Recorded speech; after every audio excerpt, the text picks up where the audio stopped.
LinkedIn News. How can you incorporate a bit more playfulness or fun into something that you do today? Hey, everybody. From LinkedIn News, this is In the Arena, a podcast exploring human potential. I'm Leah Smart, and every week you'll find me right here in conversation with bright minds and brave hearts, learning how we can improve our lives and our world by transforming ourselves. And today I'm sitting down with Catherine Price. She's an author and an award-winning science journalist who wrote the book How to Break Up with Your Phone back in 2018. During her research, she discovered the average person was spending 4 hours a day on their phone, which I bet has increased since that book was written. At the time, though, that was 60 days a year, which is pretty concerning when you think about the amount of time you're spending on a device. We know that phone time means we're probably not focused on what really matters to us. So she started to look for things that brought joy, happiness, and then asked herself what the word fun meant in her life. Now, her latest book is called The Power of Fun, and she says that by intentionally incorporating enjoyable activities into our lives, regardless of age or life circumstance, by recognizing and embracing the power of fun, we can enhance our overall well-being, we can nurture our relationships, and we can cultivate a more joyful and fulfilling existence. The challenge is, we don't always know how to incorporate more fun into our everyday lives. I know it sounds simple, but this is really meaningful stuff. So, here's Catherine to tell us more.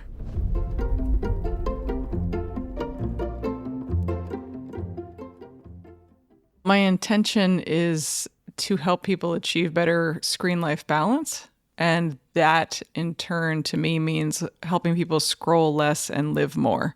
And to me, fun is a part of the second half of that equation. So helping us to be more fully alive. That is ultimately my driving purpose in what I do. Helping us to be more fully alive. Tell me about that. That is the goal of life. And if we were able to feel more alive, a lot of other things would work themselves out. And like you, I've got a background in researching and writing and talking about positive psychology. I was trained as a science journalist. I have a really deep interest in figuring out the effects that our physical environments and our behaviors have on us physically and mentally and emotionally. And I'm also just personally committed to trying to make the most out of my own life. And I've been trying to translate that into my professional life as well. I mean, I like to say I turn my personal issues into professional projects. So this is all kind of You and me both. Yeah, exactly. So that's my motivating force at the moment. Okay, so I got to be honest, it's like scary to feel like we actually have to have a phrase called screen life balance, but you're not wrong. What do you know? Well, okay, so obviously we all know what that is. Well, I don't know, do we? I'm not Ooh. sure. So I wrote a book called How to Break Up with Your Phone that came out in 2018. Before the pandemic, the average person was spending about 4 hours a day on their phones, based on the best statistics I could find, actual measurements, not self-reported. That was just phones, not all the other devices and screens. And if you do the math, that adds up to 60 full days a year, which is a quarter of our time awake. And I realized, oh my goodness, I think technology is amazing. I think there's many great uses for our phones and for all of our other devices. But I also know that on my deathbed, I'm not going to wish I spent more time staring at a screen. So that is, in fact, why I started Screen Life Balance, because I wanted to help people create better boundaries and more intentional relationships with technology. And I think that is becoming more and more important given how much more time even that we're spending now. I think that work-life balance is somewhat irrelevant now because work has come home with us. So it's all kind of blended together and our boundaries have become so eroded. And I think that our lack of screen-life balance is a major source of burnout and just disillusionment and disconnection and just feeling exhausted all the time. Mm-hmm. Last weekend, I decided to finally watch The Social Dilemma, the documentary, which is, for our listeners, essentially it's interviewing people who created some of the platforms we all use most and the reason we generally don't have screen life balance. So, like the Instagrams, the Facebooks or Metas, the Gmail app. I think the overarching theme is we have to be more aware and awake of how we use it, but how we think about the way that it's inched into our lives in such a way that it's become an appendage to use a phone, which is generally connected to social media. So I'm always left feeling like, oh my God, I'm certainly not immune from being addicted to my phone, but I've been really thoughtful about how I use it. I don't keep my phone in my room at night. But I do find that maybe there's a feeling of like fear or annoyance when you start talking about screen life balance. Like, do you get that sense? And yeah, do people really want screen life balance? I think that they do but they might just feel like it's impossible. And so the temptation is to throw up your hands and say, it's too late, or, I can't do that. But I think if you get to the root of what I'm hoping to help people with, which is really living an intentional life, one that's joyful and meaningful and healthy, I think that we all do want that. And my hope is to raise awareness of the role that our relationships with technology is playing in our feelings of burnout and exhaustion, and to give people practical tools and resources they can use to begin to create better boundaries. One of the most heartening things I've heard from people who have read How to Break Up with Your Phone, as an example, is that even the process of beginning to think about this actually is improvement. Once you start to just think about it, you actually start to make changes without making effort. And I've heard from a number of people who have told me something along the lines of, if you start a diet or a new exercise program or something like that, it can take weeks, if not months, plus a lot of willpower and self-control to see a difference. But if you start to think about technology and change your way you interact with it, you start to feel the effects within days. And that's really motivating and I think very empowering to people who might at first feel kind of a sense of despair and frustration when they first think about screen life balance. Yeah. What's a question that you would tell people they could ask themselves or consider so that they can become more aware of whether or not they have screen life balance? What do you want to pay attention to? And the reason I say that as a guiding question is that ultimately our lives are defined by what we pay attention to. By which I mean you're only going to experience what you're paying attention to, right? Like I have no idea what's happening outside this room right now. I'm entirely focused on our conversation. And you're only going to remember what you pay attention to. So just to have experiences and memories, you need to pay attention. The decision of where I spend my attention in the moment really represents a broader decision about how I'm choosing to live my life. And that's been so powerful for me personally. I actually had a bracelet made that says pay attention as a reminder. So I think that that's a really powerful first question to ask. I think one of the mistakes people make when you start to think about phone use or screen life balance is that you start to get into the details of turning your phone to black and white or turning off notifications. I mean, these can be useful things to do, but you have to have an overall reason and motivation for doing so. And it can't just be from a place of restriction. There's no point in saying, I'm going to cut back on screen time if you don't have any idea why you're doing it or how it relates to your life priorities. So I recommend people start with what seems like a very simple question, but one that's ultimately quite profound. So what do you want to pay attention to? Once you figure that out, if it's your family, if it's your friends, if it's part of your career, if it's a passion that you have, then it becomes easier to recognize how your interactions with technology are or are not helping you achieve that goal. And then you can start to change your habits with a real clear sense of purpose, not just out of a sense of arbitrary restriction. Right. So long-term, punishing yourself is only going to end in you going back to the thing and maybe even doing it more because you've deprived yourself versus, positive psychology. It's about like, how do you engineer a life where you thrive because you were moved to live fully because of the desire to experience meaning, purpose, and connection. When you think about what you want to pay attention to, that's a much more powerful place to start than how many hours do you want to spend on your phone. Yeah, exactly. Because you need to know what you want to do with your hours in general.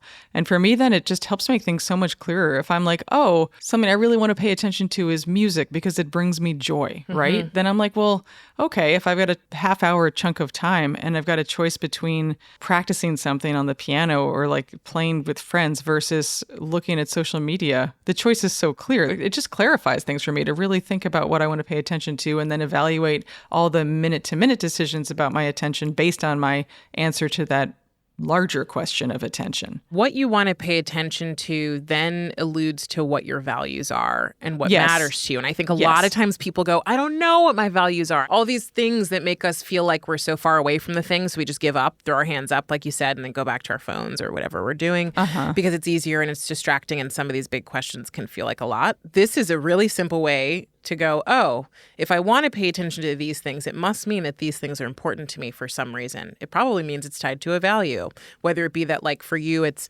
music is great because you love the sound of it, you love the feel, but also because you love the connection you have with the people you play with. that's a value.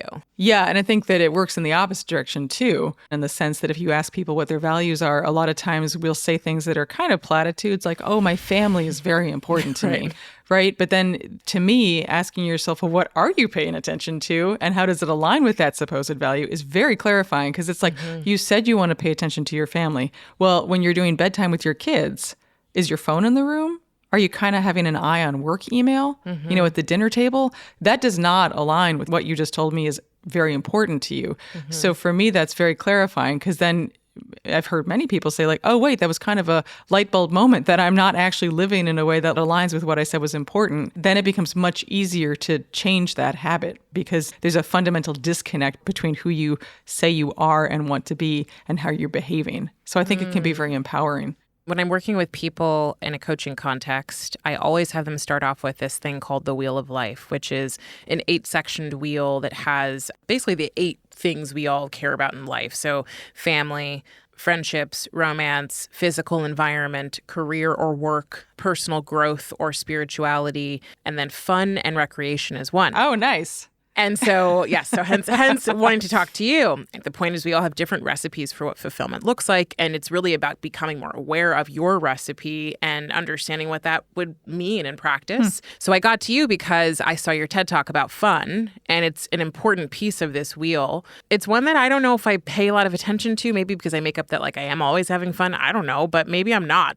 What got you from fully being more alive to screen time to fun? Yes. I will say, just to start, though, I actually think that fun should be sprinkled into all of the parts on that wheel, into work and into your relationships, into everything, because fun is almost like salt. Like, it will actually enliven, make things. Ooh. Yeah. Like taste. I like that metaphor. Yeah. Me too. I just came up with that. But I really do think that's true. It like enhances all aspects of life. But if you can bring more of it into all of those things, you're going to end up enjoying them more and finding more meaning. Everything's going to be brighter and better with a touch of fun.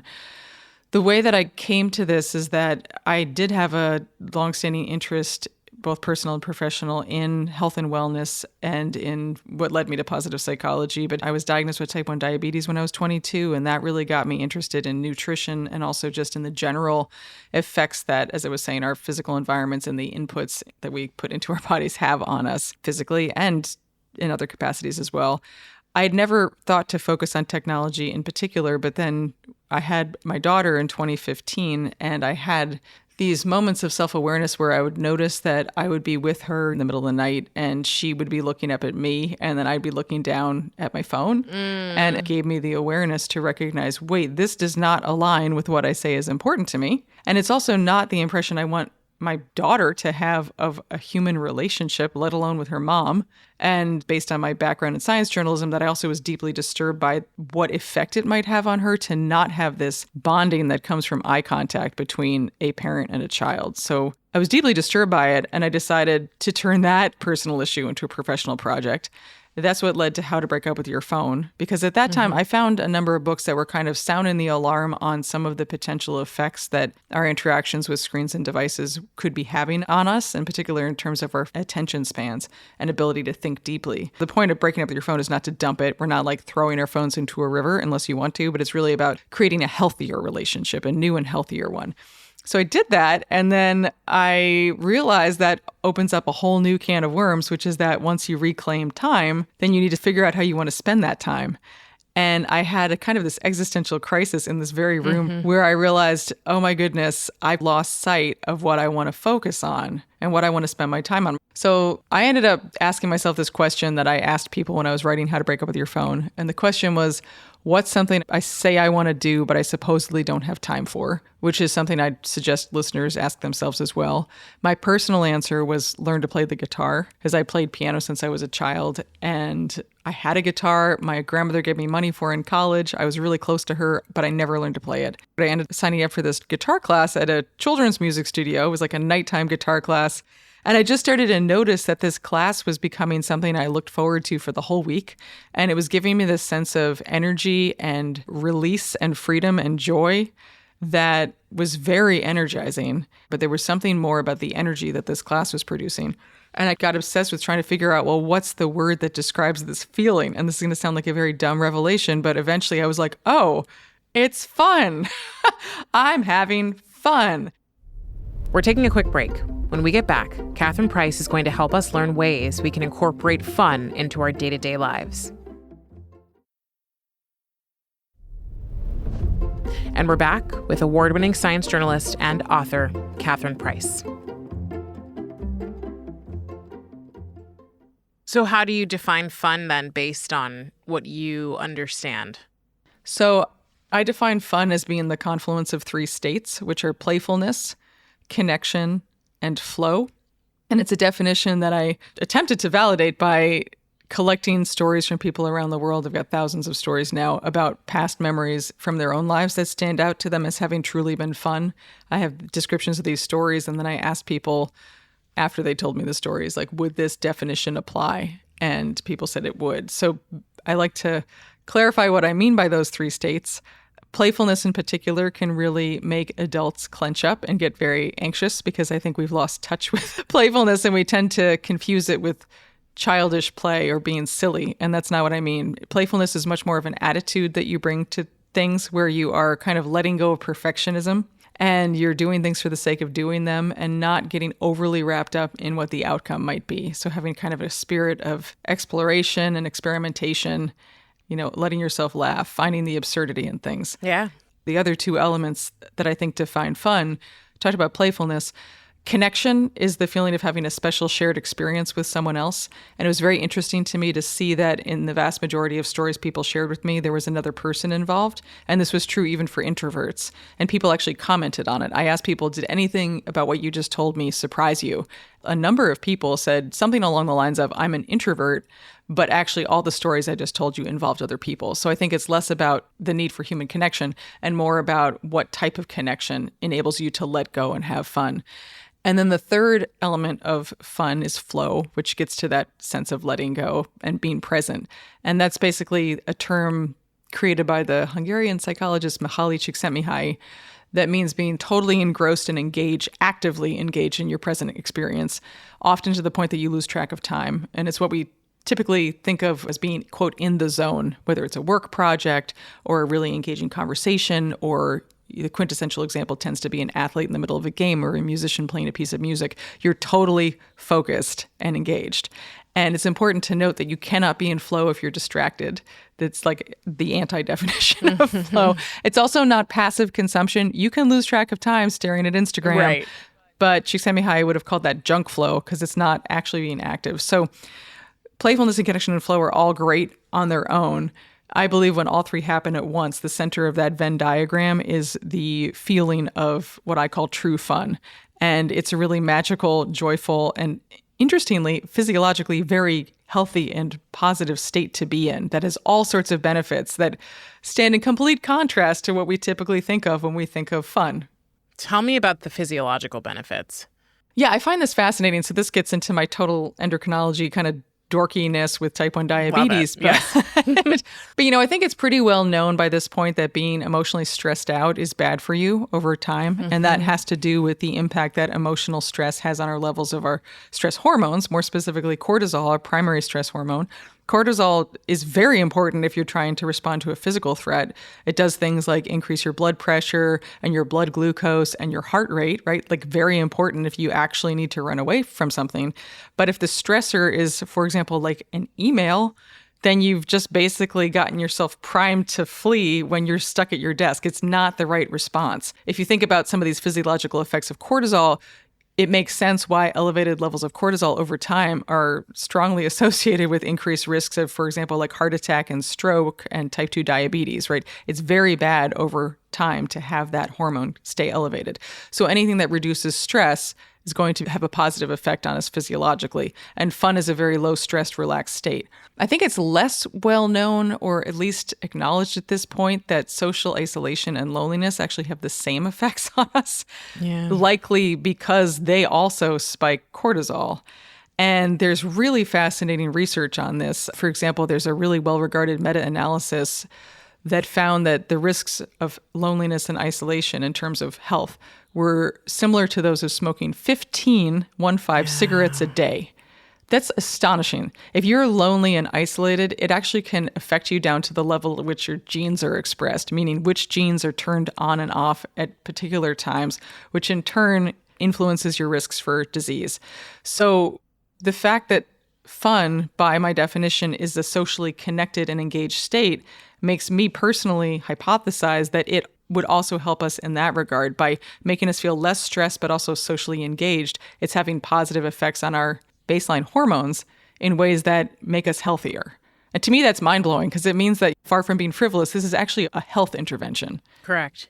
Well, and it's like many of us grew up in the period where we thought like our genes are just our genes. That's how you live. Like the ability to be happy or enjoy life can be a genetic thing, or happiness is a genetic thing. What you're telling me and what I'm hearing is the experiences we have day to day are, for many of us, are experiences that raise our cortisol levels, which is a hormone that is part of stress. And that pumps adrenaline through our body. It helps us get prepared for crazy things that we would have to do to survive when in reality we're just late to a meeting by 3 minutes, right?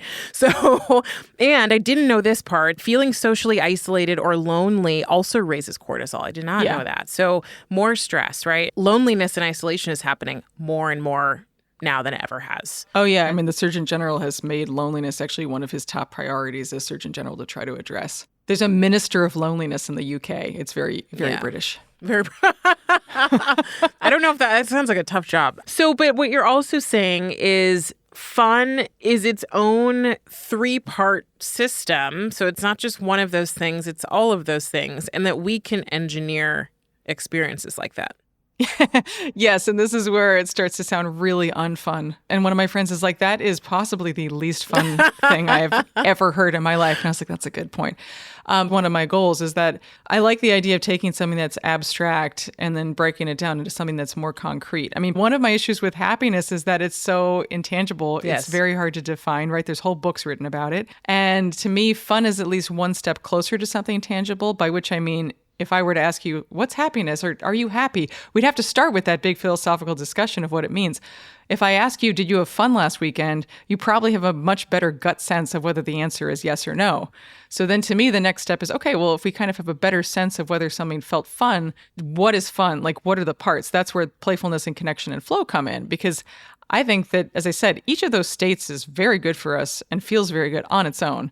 So just focusing on those in isolation is positive. But if we say, okay, well, I'm going to try to have more fun by building in as many opportunities for playfulness and or connection and or flow into my life, even if you only succeed at one of those, you're better off. Mm-hmm. And then the next step is to ask, well, how do you do that? How do you build more playfulness and connection and flow into your life? In terms of the workplace and education, I would think it's just so wrong for us to think of fun and play as being inappropriate in a work and educational context. Because if you think about it, when you're having fun, you're enjoying yourself, you're engaged, you're totally present. You're right? on. You're on. That's how you learn. Mm-hmm. It's how you stay motivated. You're very motivated, intrinsically motivated to stay in a state of play and fun because they feel good. So you're in the state where your brain is totally open to absorbing information. Your creativity is peaked. Your guard is down. Your inner critic is off. You're collaborative. You're creative. Your memory is like working. Mm-hmm. That's what you want to have happening when you're at work or at school. That's what the goal should be. So I just think it's so misguided for us to think that these are categories that should be separate. So I guess what we're saying, and the reason I was excited by what you said, I love formulas for things, and I know life is not a formula. You know, my goal is very similar to yours. I want to give people an understanding of how to approach things that feel historically inaccessible and are so powerful to how we live lives that we are actually so damn excited to live, you know? Yeah. And so I'm like, that's what I want. And everyone has their own way of doing that. And that's why I like the formula idea, because we're not all the same. We don't all need the same things. But I think what we're getting at, and the reason I was excited, is oftentimes we also associate fun with being random. It almost feels like this elusive thing. Like, I don't know why I just got an image of the Lucky Charms leprechaun, but I'm like I can't catch it. You can't catch it. It just happens. And so what I hear you say is that there's less of it just happens. It's something that we can cultivate. Yeah, you can set the stage for it. I like the image of the leprechaun. I also think of it as being kind of like romance, where like you can light some candles, but if you force it, it's going to run away, you know? Right, correct. Like you have to. So how do we do that? And I think that starts with having a better understanding of what the settings and the people and the activities are that typically result in fun for us. So I should start by saying, I think an important clarification for people to make is that fun is a feeling. It's not an activity. And just to expand on that is that many times we just associate fun with an activity. I mean, that leads to a lot of problems. First of all, it leads to the perception that you have to have money and time to have fun. Like if you're like, oh, skiing is often fun for me. Well, that's really freaking expensive and you need to go on vacation to do it. So that's not necessarily that helpful. But also the same activity can be really fun one time and really not fun another time, even if you're doing the exact same thing. So fun is a feeling. But with that said, we each do have a collection of activities and I would argue settings and people that are more likely to generate fun for us than others. And I call those our fun magnets. So I'd say one of the first steps, if you want to have more fun in your life and kind of build more of it into your life, is to look back on your life and call to mind a couple of experiences that stand out to you as having really, truly been fun. And it might be hard at first to think of these moments, but once you start, you'll get going because they don't have to be profound. There was one story someone told me when I was writing my book about having a moment of true fun that involved nothing more than going out into a rainstorm with their grandfather without umbrellas and just allowing themselves to deliberately get soaked. And that was just so fun to them, which I think is such a beautiful example. And anyway, write down a couple of these and then just ask yourself, like, who was involved? What were you doing? And where were you? And start to see if there are themes that emerge. Like clearly for me, playing music with particular groups of friends, that's a fun magnet for me. Or hosting dinner parties with my husband, definite fun magnet. Once you start to identify what those magnets are for you, then you can start to prioritize them. And again, you can't always guarantee that fun is going to result. I can guarantee you that hosting a dinner party with my husband or playing music with my music friends is much more likely to result in fun than spending the same amount of time at home alone staring at my work email. So I think that this is all about giving us tools to make more intentional use of our leisure time and hopefully bring some of these elements into our professional lives as well. And then if you want, you can take it a step further and ask, well, what are the characteristics of those people and settings and experiences? Are there any particular characteristics to them that you could then use to generate new ideas? Then you can kind of say, oh, how can I maybe try something new? Because novelty often leads to fun for people. And I think another important thing for people to do is to recognize that you're probably already having way more fun than you realize. It's just that you haven't had a name for it or paid attention to its elements. And you've probably fallen under the misconception that fun doesn't happen in your everyday life. It's something that happens when you're on vacation. But if you start to think about fun as being any moment of playful connected flow, then you might start to realize, oh, wait a second, I'm having fun right now. In our conversation, I had fun last week at a preventive cardiology appointment. Like, who knew? Who knew? You know, I can have fun at the dog park. Like I can have like just these little moments. And I think that's very important because we're very good at noticing things that cause us stress and anxiety. We're much less good at focusing on positive things because that doesn't necessarily help us in our immediate short-term survival. I think it does in the long term. But anyway, once you start to notice that, I think it's really powerful because it's a form of what positive psychologists call savoring, actually holding on to positive experiences in the same way that we do negative ones. And I like to think about it as being almost like you're creating a necklace of these small little moments of fun. And once you kind of collect these beads, even if they're small, you then can look back and enjoy them. And that itself is an enjoyable state to be in. So anyway, I think that it can be useful to start a practice at the end of the day of looking back at your day and noticing whether you had any moments, no matter how small, of playfulness or connection or flow. Again, asking yourself, who were you with? What were you doing? Like, how did that happen? If all three happened, you had true fun, and that's really wonderful. I love that you brought up savoring, is the daily doubler, which is something Sean Aker, who's a positive psychology researcher, talks a lot about. You set a timer for 2 minutes and you write about a positive experience you've had in the last 24 hours. Okay. And you write it in as much detail as you can.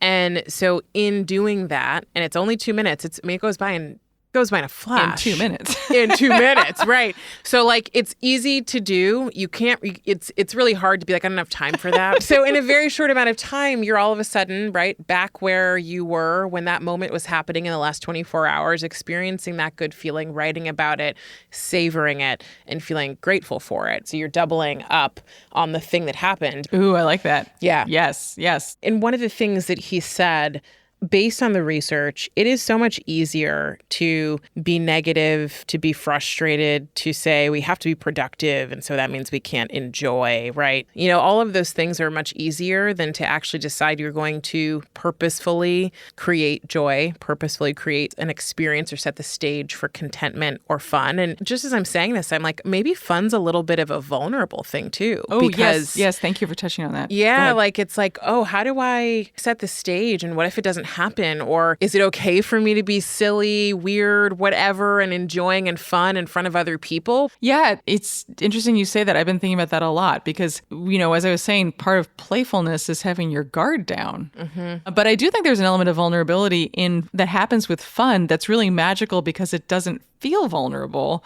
but it has the benefits of it. Because your guard is down and you're being truly yourself and you're being authentic. And that's so refreshing. And I think that partially explains why moments in which we have fun with people are some of our fondest memories from our lives and some of the most bonding experiences from our lives because you're actually being yourself. And I think it's also interesting, again, to go back to the theme of work, to think that that's where, again, creativity happens. Because if you're judging yourself, your inner critic shutting down all of your ideas before you even say anything, that's not a creative place to be in. So that's one of the things that I've been working on with Fundamentum Labs in these workshops is how do you get people into a state where they're having fun together in the workplace to increase creativity. It's like we have these guardrails, like we're on this very narrow road, and as we move from childhood to adulthood, it's like the lanes begin to narrow and you end up with these very high guardrails on both sides and you forget there's all this stuff, this scenery and there's things to be experienced that are beyond the guardrails. And I think that part of the power of fun is enabling us to lower those guardrails and see what might be possible and play with it. And amazing things happen when you do that. So, Catherine, if I were to try to put this all into a nice, fun flow, we started with a question, which is, what do I want to pay attention to? Mm-hmm. So that's the moment that we are pausing to say, what matters to me? And to start getting clear on how we really want to spend our time, just day to day. Then if we're adding in this element of the things that are keeping our attention, we can start to self-observe and say, well, what's taking my attention now? The high likelihood is a lot of that attention goes to screens, right? And is then the question, then how can I set the stage for more play, connectedness, and flow? Yeah. Yeah, I think that what I'd suggest to people is that you try to figure out ways to incorporate more fun into every aspect of your life. How can you bring a little bit more playfulness or a little bit more connection or a little bit more flow into everything that you're doing? And just play around with it.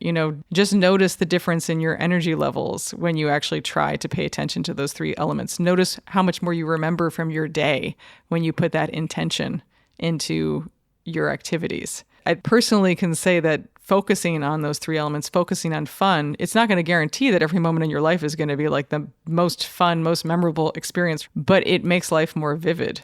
And it helps you manage your time better. Again, to add that element of seasoning to life so that it really does seem brighter and more enjoyable. Everything just seems better. So that sounds grandiose, but I truly believe it. Fun is the salt of life. Fun is the salt of life. Thank you. Come up with Leah. a quote. Yes. All right, Catherine, I'm going to have you complete these three statements for me. Oh, boy. Okay. Better humans are those who are focused on our shared humanity. Better work is fun. And a better world has places more value on fun. Mm-hmm. Really, I should just expand on that in a second, but by saying that I think that we're obviously in a polarized world with lots of very serious problems, but when you have fun with other people, you see them as other humans and your differences are temporarily erased and you actually connect on a deeper level. And I think that that is absolutely essential in being able to work together to actually address any of the problems that we face. So I'm not just being glib about that. I truly believe there's a power in prioritizing fun. I love that.